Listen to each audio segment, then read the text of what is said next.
Malaysia তার আকাশ প্রতিরক্ষা ব্যবস্থাকে শক্তিশালী করতে প্রস্তাবিত জাতীয় মনুষ্যবিহীন যুদ্ধ বিমান ব্যবস্থা ইউএএস এর অধীনে নিজস্ব ড্রোন নির্মাণ করতে যাচ্ছে। মঙ্গলবার দেশটির প্রতিরক্ষা মন্ত্রী দাতুক সেরি মোহাম্মদ খালেদ নরডিন এই কথা জানান। এই ড্রোন নির্মাণে স্থানীয় বিশেষজ্ঞ, বিদেশি প্রযুক্তি এবং মিত্র দেশগুলোর সহায়তা নেওয়া হবে। এ ব্যাপারে ইরানের সঙ্গে প্রাথমিক আলোচনার কথাও জানান প্রতিরক্ষা মন্ত্রী।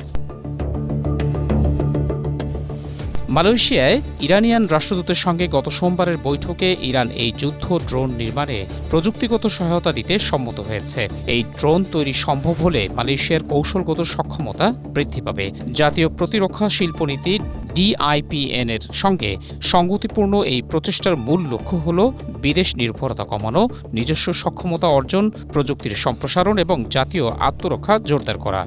স্ট্রবেরি সুপার ডটেড ও ক্লাসিক ভ্যারিয়েন্টে সেন্সেশন জাগুক শিহরণ। প্রতিরক্ষামন্ত্রী বলেন, মালয়েশিয়া এখন থেকে আর কেবলমাত্র প্রযুক্তির ভোক্তা বা ক্রেতা হিসেবে নয়, বরং সময় এসেছে নিজেদের উদ্ভাবনের মাধ্যমে নিজস্ব প্রতিরক্ষা সক্ষমতার উন্নয়ন করা। এর আগে দেশটির ইউনিভার্সিটি টেকনোলজি মালয়েশিয়া UTM এর একটি প্রতিনিধি দল প্রস্তাবিত যুদ্ধ ড্রোন নির্মাণের বিষয়ে তাদের উপস্থাপনা তুলে ধরে।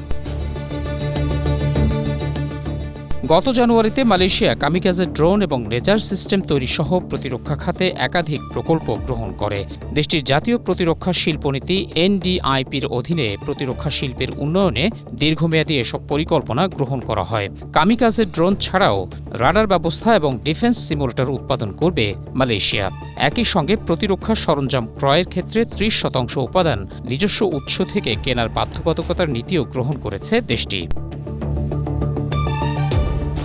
মহসিন কবির, এশিয়া পোস্ট।